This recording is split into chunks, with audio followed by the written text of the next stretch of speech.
Okay. So as the title suggests, I'd like to study or talk to you a little bit about the singular set in the thin obstacle problem, which is a different part of the free boundary from what Herbert discussed yesterday. And I guess, why don't we just jump into it? So the problem I'd like to discuss is, well, sort of a class of thin obstacle problems in which one case is traditionally called a thin obstacle problem. But what it is a set of variational problems in which my constraint lives in a strictly lower dimensional submanifold in my ambient space. Okay, so in particular for me, my lower dimensional submanifold is going to be Rn. My ambient space will be Rn plus 1. And what I want to do is minimize, well, a weighted Dirichlet energy in B1 of Rn plus 1, okay, with a particular weight that lives in minus 1 and 1 over some set A, which is the set of functions W that are even in Y, constrained to take a particular boundary data, and of course, live above a given obstacle or function that's just defined in my lower dimensional set. Okay. So what happens here is this, or this point y is the n plus 1 or first coordinate,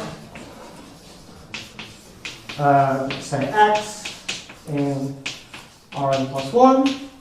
Okay, and I guess always we're going to think of x as little x comma y living in Rn plus r, which is exactly okay. So this is the variational problem I want to deal with, and it's called a thin obstacle problem, precisely because my constraining function here lives in a strictly lower dimension. Okay, so then the other thing you might be worried about or questioning is what's the point of this weight here that really either emphasizes or de-emphasizes my thin space, okay, the thin space being the set where y equals 0. And the motivation here comes from the fact that this is going to be a local extension of a non-local problem, which is the obstacle problem for the fractional Laplacian, which lives in Rn, okay? So if I take this problem, which is non-local, I do an extension procedure to one higher dimension, okay? On one side, I'm going to reflect evenly. What I do is I get this minimization problem as sort of an equivalent formulation. So anything I want to say about this non-local problem, at least at the level of the free boundary, I can say by studying this problem, and vice versa, okay? So it gives me two avenues to attack one problem. Great, so that's a little bit of motivation, and here's our problem. Any questions so far? Okay, so notice in the case that A equals 0, we're in the case where I'm just dealing with, okay, harmonic functions and the standard Dirichlet. So obstacle problems are all free boundary problems, and what this means is, well, the set we consider, or our focus, which is maybe the most challenging aspect of the problem, is going to be a set called gamma of u, which is defined to be the topological boundary in Rn of the set where my solution, so u is my unique solution, okay? The topological boundary in Rn of my solutions contact or coincidence with my opposite. Okay? Okay, so often this set gamma, well, in every paper actually, is called the free boundary. It's an a priori unknown of the equation. Okay, and this set here is often denoted by lambda of u, and it's called the contact set. Okay? And so I'm particularly interested in sort of model behavior, and I want to make my life as simple as possible because the problem's already a bit complicated. And so main assumption for me is that phi is going to be identically 0. Okay? I guess a quick remark about this is I could have in fact taken an analytic obstacle phi and make a reduction so that the problem is equivalent, but this comes from some sort of extension procedure with the obstacle, and it's not really something to worry about. So for all intents and purposes, you can think of phi as being identically 0, and this set here is going to be, well, the boundary of the 0 level side of my function, okay? But only in this lower dimensional space. Okay? Great.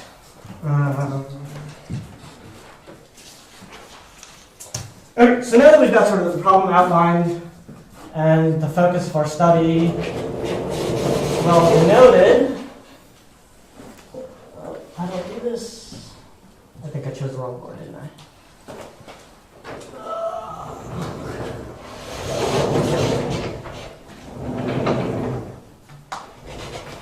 Let me tell you a little bit about the history of the problem and some things that are known because, well, in fact, before I can even state the result that I'd like to tell you about, quite a bit needs to go into understanding what's what. So I think the first major breakthrough on this problem was made by, well, Athanasopoulos, Caffarelli, and Salsa in the case when A equals 0. Okay, and then Caffarelli, Salsa, and Silvestre in general, and both of these papers were in 2008, where they showed a number of things. In particular, their goal was to study, well, this regular portion of the free boundary that we learned about yesterday. But before I even get to that, I'd like to say, well, one thing about what I think is sort of the key observation in their paper that drives essentially, I think, most of all of the results that have come after it, including that paper itself. And that is that, well, Almagren's frequency function, okay, which I'm going to denote by NRU x naught, where x naught is a point on my free boundary, which is defined as r times, well, the integral in dr of x naught of gradient u squared weighted divided by the integral on the boundary of dr of x naught of u squared weighted, okay? That this function here is, well, increasing in R, okay? So I should say increasing in R, okay? And a second key observation there that just follows essentially from the proof is that, well, U is going to be some kappa homogeneous solution, okay? If and only if Almagren's frequency function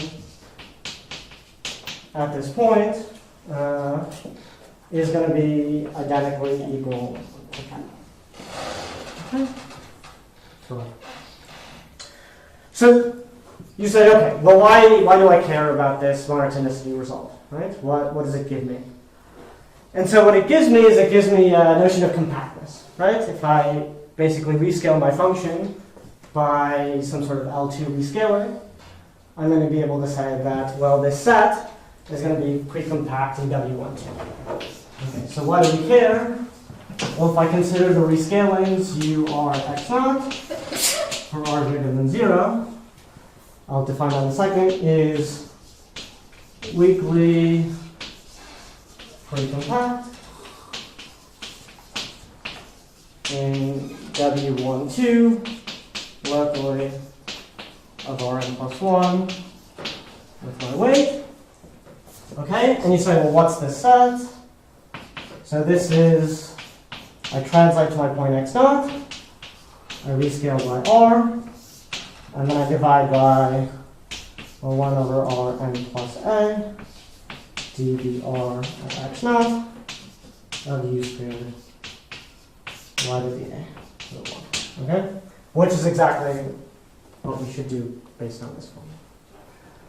Okay, so this is great because it allows me to take limits, right? And this gives me sort of the zooming in procedure potential way to study the infinitesimal behavior of my solution at this point x naught. Okay, and why is this nice? Because, well, this infinitesimal behavior is going to give me some sort of growth potential estimate, right? Or some understanding of how my function is going to grow away from its zero side. Okay? Okay, so for those of you who aren't sort of familiar with the unknown frequency function, very simple and nice exercise on harmonic functions when I take a equal to be 0, is you can see that if I take any point, and I assume that my harmonic function is 0 at that point, and if I take the limit as r goes to 0, right, the value I get is going to be equal to the homogeneity of the first non-zero term of my Taylor expansion of that harmonic function at that point. Okay? So again, this is understanding sort of infinitesimal behavior and homogeneity, or at least dominating homogeneity of first order. Okay, so this pre-compactness is beautiful because it allows us again to take limits and then sort of potentially study this infinitesimal behavior and free boundary regularity. Okay, so the second thing they were able to show is that in particular, okay, if I look at, well, I'll define lambda, what do they call it? Lambda x naught as the value of the limit when r goes to 0 of x naught. Again, these are always points on the free boundary. Okay, so this value is going to be greater than or equal to a fixed constant, 1 plus s. Okay, and here s is some function or some constant depending on a, and s equals 1 minus a over 2, and lives between 0 and 1. Okay, so I mentioned this relationship to the fractional obstacle problem in one lower dimension before, and the value of a here, right, when I derive this value of s, precisely corresponds to the fractional order of the derivative I'm going to take in that non-local problem. Okay? Great. So they were able to show a lower bound on the frequency of free boundary points. Okay? And they were also able to say that limit points of my blow-up set are x naught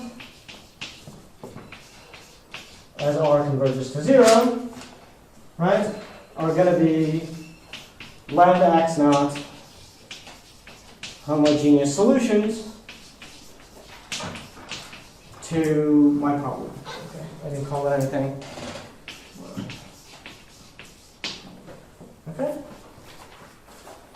Great. And one important thing to note is that this value, lambda x naught, is clearly independent of any sequence that I consider. Okay, so it's something that's intrinsic or inherent or defining to the point x naught and not the sequence along which I'm blowing up, because at this point I have no idea about the uniqueness of these limits. Okay.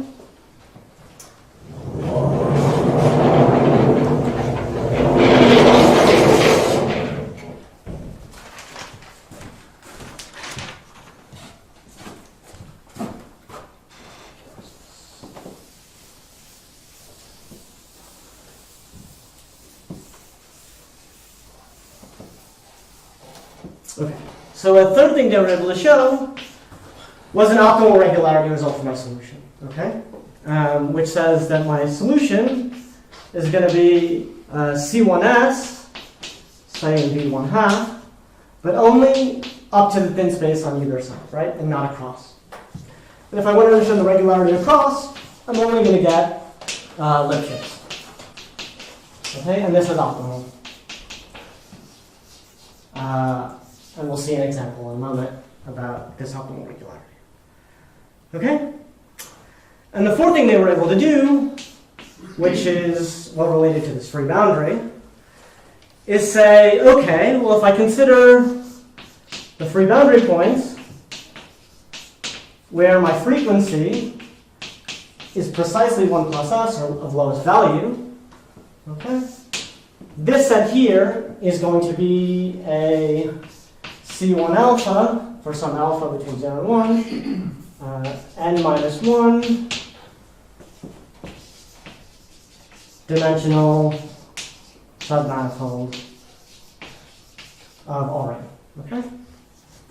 and it's an open subset of the free boundary.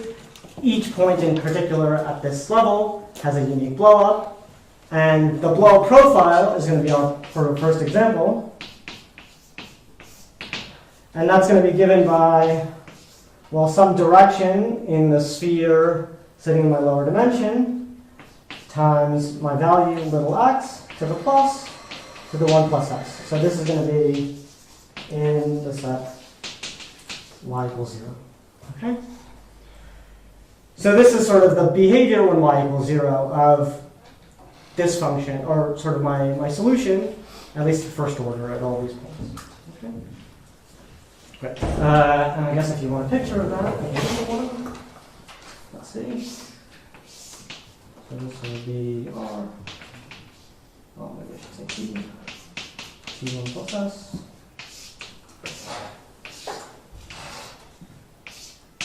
So here I'm 0, and here I grow. That's a terrible picture, but I think you get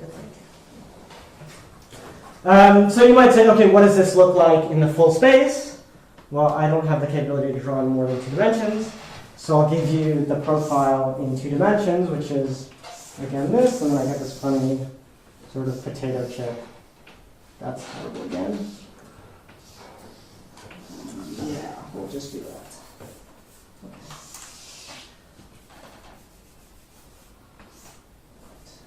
So I got this potato chip. It's really bad, I'm so sorry. So this is what, if I could draw, is supposed to look like the solution in general with that order of homogeneity. Okay. So as we learned yesterday, this set here is kind of the regular set of my free boundary. And in fact, there are more recent results that talk about the higher regularity of this regular set, as we saw yesterday, which in fact would say that this set is an analytic submanifold of my ambience, of my thin space. Okay, when phi is analytic, and one derivative lower in Holder spaces compared to the regularity obstacle general. Okay. Okay. So this sort of gives us an understanding of, I think, the first major paper in this field, which helps us sort of identify what's happening, at least on a hopefully large portion of the free boundary. Okay? So the second paper I'd like to discuss identifies what is called the singular set, or I should say it's 2 papers, and they were done by Ruffalo and Petrosian for the case a equals 0, and more recently by Garofalo and Rosoton in general. And what they did is they said, okay, there's another set that we want to study. And the set they wanted to study sort of comes from sort of what happens in terms of the classical obstacle problem. Because you say, well, let's start there. That's easily understood, or more easily understood problem in the fact that it was well studied before this point. Okay, so what they said is, well, if I look at this set here, the regular set, what I notice is that it's going to be contained in the set of half Hn density points of my contact set.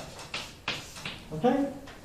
And so that's because basically we see this 0 behavior on a set that's n-dimensional, okay, and non-zero behavior somewhere else. But the point is that I have this 0 behavior and I have this sort of half-space blow-ups and everything. And so they say, okay, well, what's sort of an opposite extreme? If I say positive density, you might say 0 density, right? So the set that they study is the set of, say, free boundary points where the limit as r goes down to 0 of the Hn measure of the contact set intersect Brx naught over r to the n equals 0. Okay? So these are my 0 Hn density points.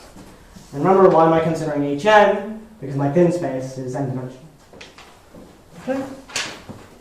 And so what they were able to show, in fact, was a sort of complete classification of this set in terms of frequencies. Okay? And they were able to show, in particular, that this set is equivalent to the free boundary points, okay, where lambda x naught is an even integer. And this is great, right? Because it helps us identify some more possible frequencies. Because at the moment, all we had is a lower bound on the frequencies. Okay, which is not exactly true. We did know that there was a frequency gap by Caffarelli and his collaborators. Okay?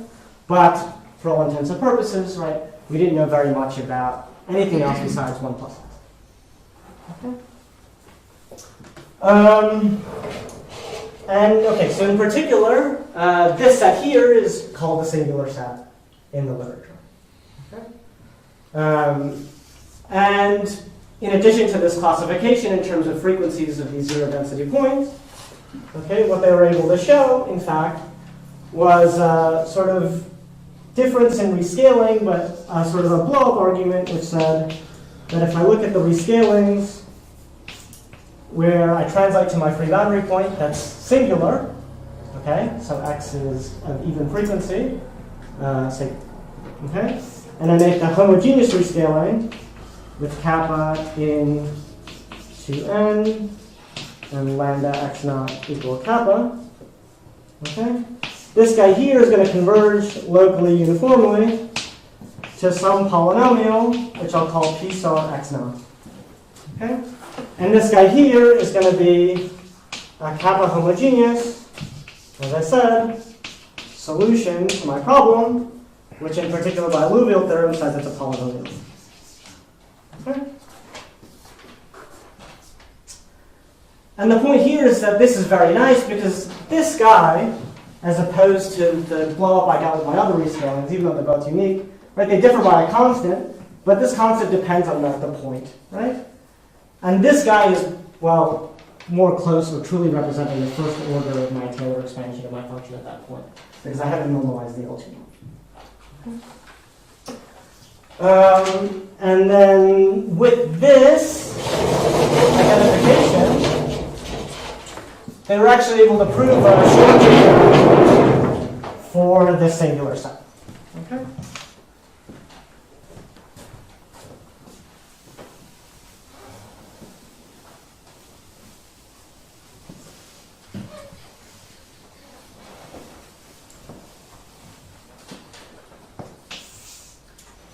And so what they were able to prove is if I restrict my attention to a substratum, where I'm going to say, let me look at the points where the frequency is kappa, some even integer, and I stratify this by some integer m, where m is between 0 and n minus 1, and I'll tell you exactly what this value is. Okay? Well, this set here is going to be contained in the countable union of C1 manifolds of dimension equal to n. Okay? And what is this value m? Okay?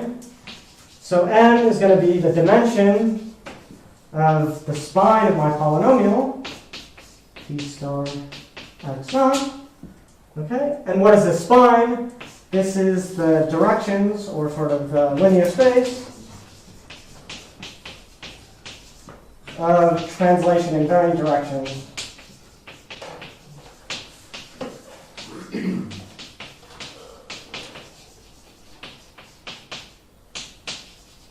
of p star x naught, but again in my thin space. Okay, I only care about behavior in the thin space.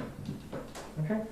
So equivalently, since this guy is homogeneous, it's going to be the set of points where I vanish up to order kappa minus 1 in all directions. Okay? And so this is a sort of a beautiful structure theorem. And the theorem I'd like to discuss in the second half of this talk is going to be a generalization of this result, which says, can we improve this regularity to something better? Okay? Or at least develop machinery that helps us maybe understand what happens at the next sort of order of infinitesimal behavior of our solution U at these singular points. Okay? Great. But before I can actually state the result, or before I will, let me give you a couple more examples and some more history. Okay, so you might be wondering, well, great, I've got this theoretical set, right, where I've got these even frequencies. Well, does a solution, right, exist that exhibits this behavior? And yes, trivially so, right? And so what you can do is let's focus on the harmonic case.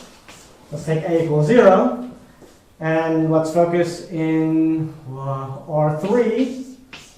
So n here equals 2.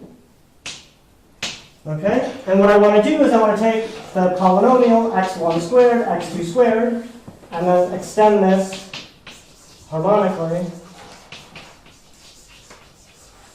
to R3. Okay? So we see that this guy is a 4 homogeneous polynomial that's greater than or equal to 0 on the thin space, on R2. Okay? And then outside it's harmonic. And in fact, this guy is a solution to our problem and homogeneous. Okay, and what we can see here, in fact, is that the contact set is going to precisely equal the free boundary. Okay? And it's going to be the union of the set where x1 equals 0 and x2 equals 0. Okay, everybody see down there? Oh, that's it. All right. Okay, so it's the union of these two lines in R2. Okay? And what happens here is actually we can see that the origin here is going to be a frequency 4 point. Okay, and every other point is going to have frequency equal to 2. Okay? It's pretty simple to see that. And so what we see is sort of dramatically different behavior between these two sort of model examples, right? One, we see the free boundary, right, is totally regular. In fact, it's just a line, basically. Okay, and the other, we see that the free boundary is just completely lower dimensional, even the contact set of okay? There's this place where we have equivalents of these two sets. And you might say, okay, right, please, this has to be everything, right? Or maybe some interpolation of the two, right? I see something like this behavior, I see something like that behavior. And it turns out that, unfortunately, or fortunately, because that makes it more interesting, that's not the case. I'll give you another example now that shows that other homogeneities or other frequencies are going to exist for solutions.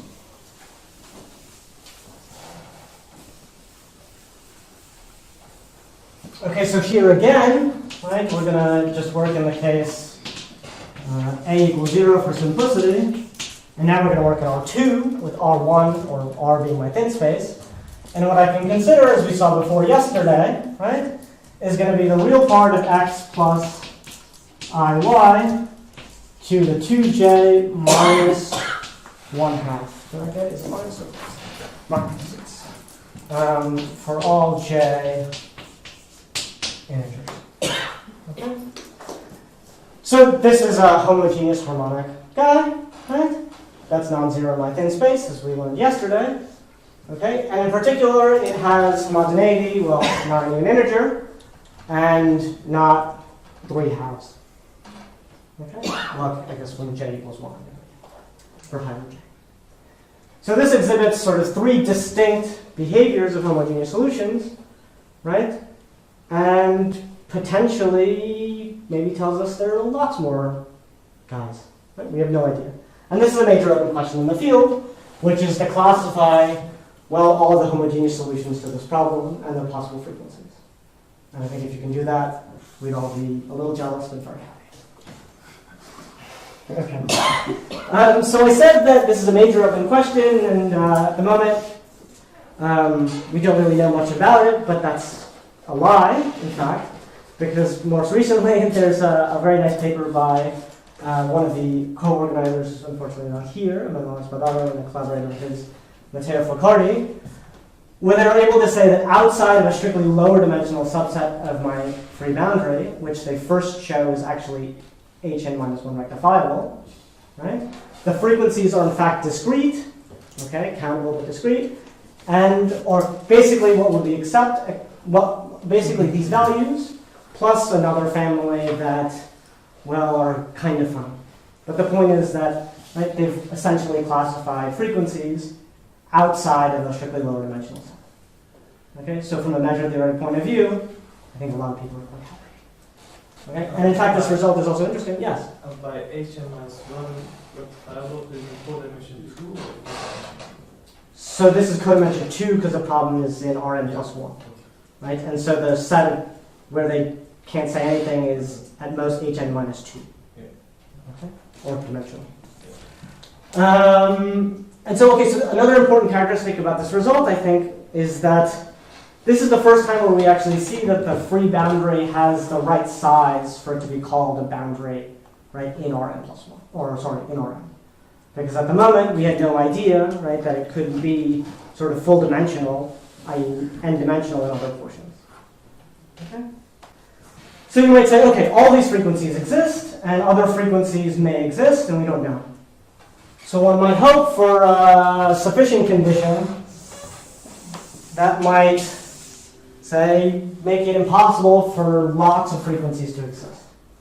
And so this is sort of the last historical result that I'd like to discuss, which is a paper by Barrios, Figali, and Rosoton, okay, in which they exhibit a non-degeneracy condition, which basically says, well, one thing I've forgotten about is the boundary data, right? I've said, of course, the regularity of the obstacle is going to affect the regularity of my free boundary, but, you know, what have I talked, like my boundary data shouldn't somehow affect the regularity of my free boundary, especially when I consider that this problem comes from a non-local situation, right? Where behavior of infinity is going to affect behavior at the origin potentially. Okay? And what they said is, okay, so my boundary data was G, and if I extend it, you can just pretend this is harmonic. In the case A equals 0, A harmonically to be 1, and let's call that extension G. Right? And then what I want to do is I want to consider the Laplacian in my little variable x of my extended boundary data. Remember, my obstacle is 0. Okay, and if this guy here is strictly positive along this line, my thin space, okay, this is going to imply that my frequencies can only be 1 plus s or 2. Okay, so I think this is quite nice. Okay, and the point is, with this condition, they're able to show a sort of lower envelope of separation, right, or lower level of growth from the complex set. Okay, and in particular, once they had this, they were actually able to improve the countable containment, sort of the containment of the singular set in countably many C1 manifolds to locally one C1 manifold. Okay, so basically that cross phenomenon that we saw before can't happen. Okay, when I have this condition. So what do you write down there? So I said I take my boundary data, right? I solve the Dirichlet problem, right? I solve Laplacian u equals 0 with boundary data G. Call that object G again. And then I say, let's look at the Laplacian, but in the thin space, right? So 1 dimension less. If that has a sign, strictly, then I rule out every other possible frequency, right? Even the ones that I don't even know exist. So, I mean, is this, no, the question is different. Is this for the blow-up or is it for the, I mean, what do you say? The Laplacian is a measure, right? So the Laplacian is, well, this guy is a harmonic function, so it's analytic, right? I've taken the boundary data, I've solved Laplacian u equals 0, I have an analytic function. I can take the Laplacian in, I don't know, in n of the n plus 1 coordinates. You extend, I mean, the function has to be necessarily a measure, right? It's a normal derivative on both sides, right? I'm saying I have a function that's analytic. And I say, okay, maybe this will help. And I say, okay, I can take its Laplacian You in take the some of the Laplacian variables. in the lower dimensional In case, the lower you're not dimensional worried about, you're not worried about the measure-theoretic part of the Laplacian. Well, That's it's an not analytic what function. This is an analytic function. What measure the report? I'm not following. I'm I sorry. mean the dy. The dy. Yeah. I mean the second derivatives in the y direction. Well, the derivative, the difference between dy plus and dy minus. You have an obstacle, right? No, but this But this function is harmonic. this function in is B1. harmonic. There's nothing going on here. It's a smooth function in B1. I've said take my boundary data, extend it harmonically to the interior, and I have an analytic function in B1. Right? I take two derivatives, it's an analytic Sorry. function, and Sorry. I can go from there. Right? That's all I'm saying. Is this is perfectly well defined. There's no measure or anything. Is that clear, everybody? I'm sorry if I was unclear. And the conclusion was that in that case... In this case, I can rule out all but two frequencies. Okay. Okay? So this is important because it's a sufficient condition to give us well-understanding of the free boundary. In particular, this says that the free boundary is just the regular part and the singular part, okay, and no other part. Is that clear? Great. Okay, so with all of that stated, I can finally tell you about the result I'd like to discuss. Let me ask you, so the 2 appears when you get the functions like this on the boundary? It's not, it's going to be completely... So I guess what happens here is basically from this, I don't know the paper very well, but what they prove is essentially that u minus phi, I guess it's maybe the nth, or it's the sup, in Br of x naught, where x naught is a periodic point, is controlled from the lower line. But I mean, there must be behind it, I mean, let me repeat my question. There must be behind it something about exactly this fact. That you can say something about the points of the Laplacian itself, the measure-theoretic solution itself has a sign. For the solution, not For the solution, yeah, I would imagine this is something that they deduce. I'm not familiar with the details of the paper. I'm familiar with the statement of the theorem.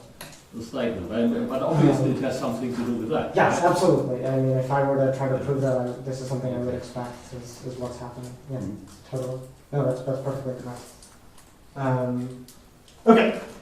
So with all of that said, let me get to the statement of the theorem, which again concerns the singular portion of the boundary, or the portion studied by Garofalo and Petrosian and Garofalo-Satone, or the zero density points.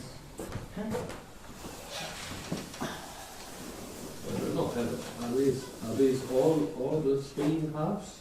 I mean, where the measure is positive? These points, are they all the harmless points? No, these are No? even ones. These are the even frequencies. Okay. No, I mean, if you have the v plus one, are these always the harmless points in the free boundary? The What do you mean by contact harmless points? So these are not the regular points, if that's what you're...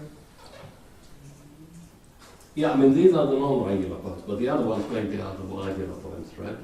Yeah. Yeah. So the theorem we're able to show, and this is joint work with my collaborator, Xavier Fernandez.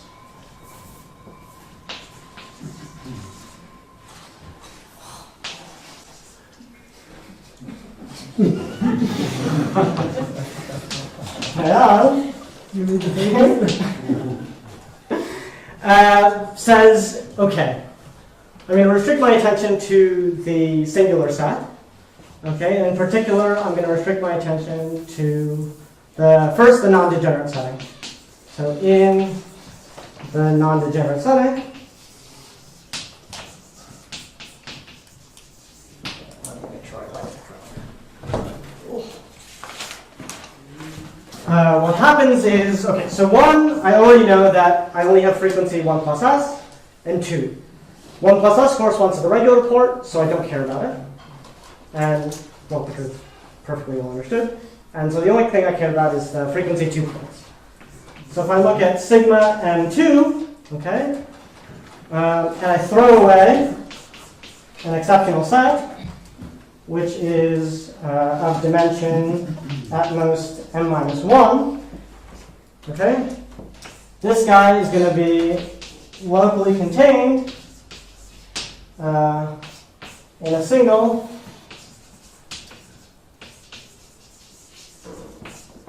C2 manifold of dimension equal to m, okay? Which says that after throwing away an at most, well, after throwing away a strictly lower dimensional subset, I can improve the regularity result of Gruffalo Petrosian or Gruffalo Rosotone to a full derivative, okay? And I think maybe a slightly more interesting phenomena happens when I restrict my attention to the value a between -1 and 0, which is not the harmonic case, okay? Which is that in this setting, I get that the top stratum, n-1, okay, is contained, again locally, in a single C1 alpha n-1 dimensional manifold. Okay.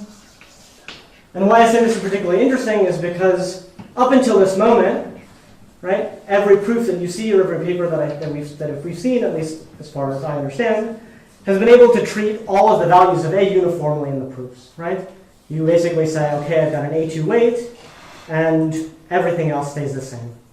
Okay, it's just something I carry around with me more than anything else. But in particular, we see that in our paper, in what we want to prove, we get sort of dramatically different behavior when I have the value A between -1 and 0. Okay? And essentially this is because of capacitory reasons, because this weight y to the power A, when A is negative, right, is exploding on that bin space, which means that codimension 2 sets of Rn plus 1 are now actually seen by my operator, which is, okay, some version of the Laplacian. Okay? So this is a sort of interesting phenomenon, because I don't think something like this has been exhibited before in this problem. So do you have a counterexample if A is larger? If A is larger, I mean, what do you mean by counterexample? Well, you said it's a entirely different behavior. Yeah. So you have different results, but can you say that the behavior is different?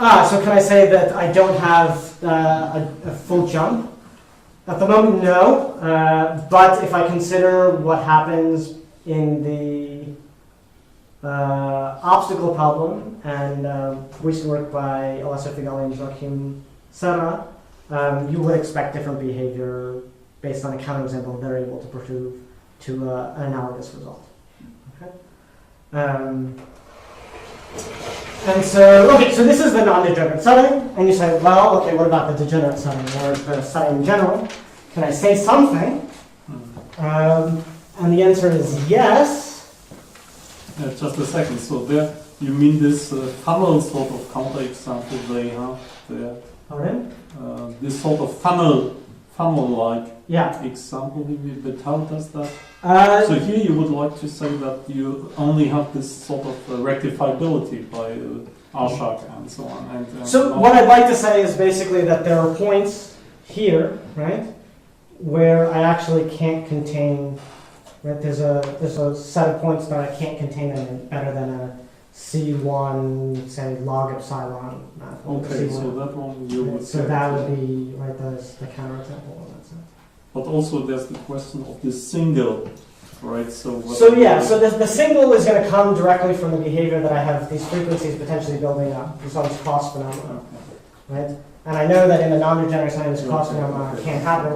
So that's essentially what's happening between a single and a countable. It's nothing more than that. I mean, it's cute, but I don't think it's really saying anything more than, okay, when I can rule out higher frequencies, I can't have build-up of free boundary on top of itself, which is kind of how I see higher frequency points.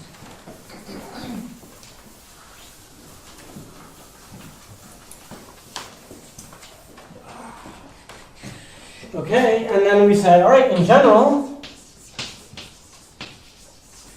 okay, what happens? Well, 1 and 2 hold, replacing single with countably many.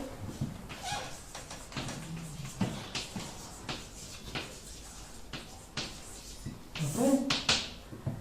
And if I restrict my attention to the top stratum and higher frequency, so I look at sigma n minus 1 kappa, okay, in general, there's going to be an exceptional set, n minus 1, okay?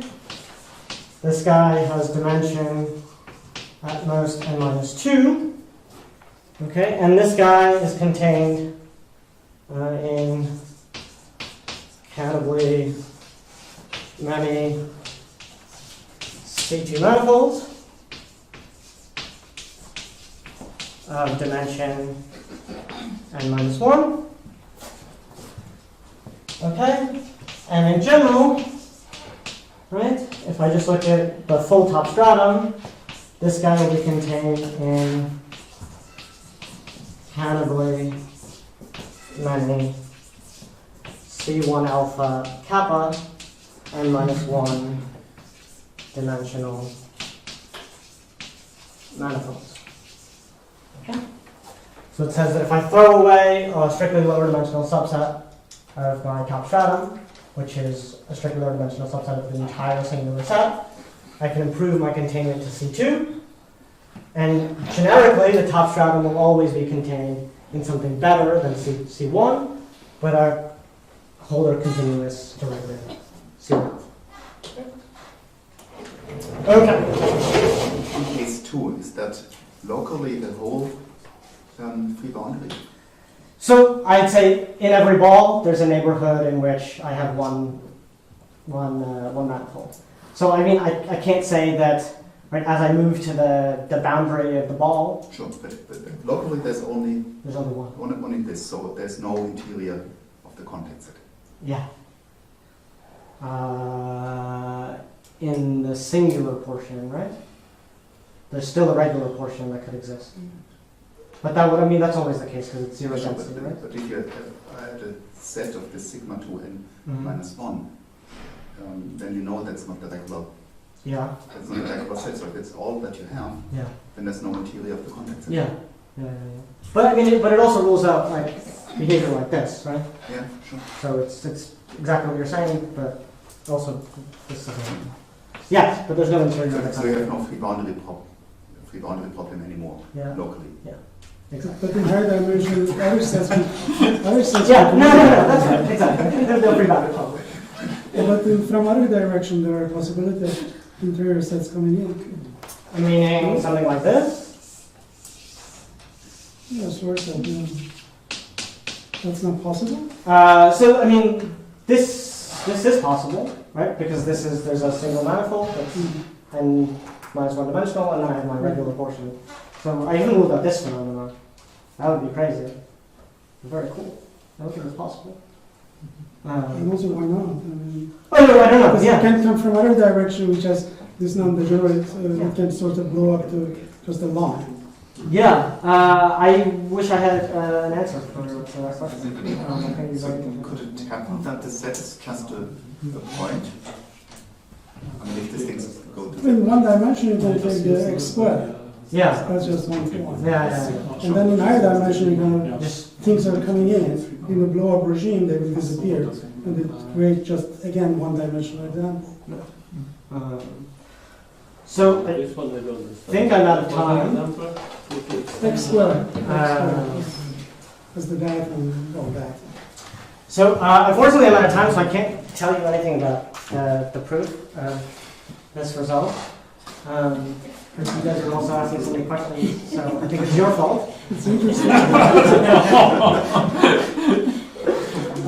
But yeah, I guess thank you for your attention and your questions.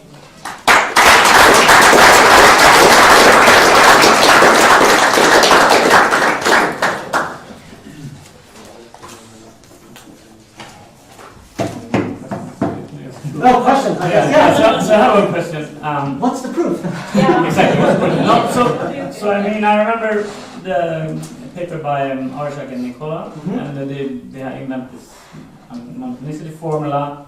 But what is the reason that they wouldn't be treating the example 3 here? I don't remember. That's so the formula doesn't work for those. So homogeneous for them, they say I start with the 0 density points, Mhm. and once I classify those in terms of frequency, I want to continue to study those Okay. points. So it's something they just don't consider. Okay, but it would work also Yeah. if you assume that the blow up has that frequency, or is really this monotonicity? No, because you don't have uniqueness of blowups in that regime. So it's sort of hard to see. The point is that C1 containment comes precisely from the uniqueness of blowups. Okay. And then you have a continuity result of the blowups as I change point. So with this frequency, you don't have uniqueness of both. So with this, it's not proven. Okay, outside of the lower dimensional, or is it lower dimensional or measure HN minus 1 measure 0 set? The bulbs are unique by Emanuel and Mateo's paper. Okay. But it's a measure of theoretic uniqueness, so you can't really start arguing. What about the logarithmic record? So the logarithmic epiparametric inequality says that the entire singular set is contained in C1 log of psi1 manifolds of the right dimension, based on my stratification. Okay, we weren't able to deduce this as a consequence of our method because there's sort of one key estimate that we're missing, which is modulus of continuity from below of the second derivatives. If any of you are familiar with this Caffarelli's log modulus of continuity for the second derivatives of the obstacle problem, right? If you could have this, then our result would prove that result as well, or our method would prove that result as well. But this, as far as I know, doesn't exist, and I wasn't able to prove it. So if somebody can prove that, please tell me. But yeah, so that's a beautiful result, but that's only in the case when A equals 0. You mean convexity with Yeah, the semiconvexity, there's a modulus of semiconvexity from below. but isn't that, I don't remember, but isn't that given in Athanasopoulos? So they say you're semiconvex, but they don't provide you with the modulus of Oh, I see. semiconvexity. So the log of psi1 comes precisely because this is the modulus from below of the second derivatives. And so, yes, that would be something nice to be able to prove, but it requires an estimate that we don't have. But if you had that estimate, right, you could plug it in our machinery and you'd be done. Which is what happens in the classical obstacle problem case when Alessio and Joachim work with the full dimensional obstacle. Is they're able to say this result as well. Is it somehow known what is the relationship between the density of the set and the density of the measure, of the Laplacian? The density of the set and the density of the measure of the Laplacian, I don't know. What does it mean? Yeah, I'm also having trouble. Well, I mean, you have a measure of density, right? Well, there Or, is. what is your question?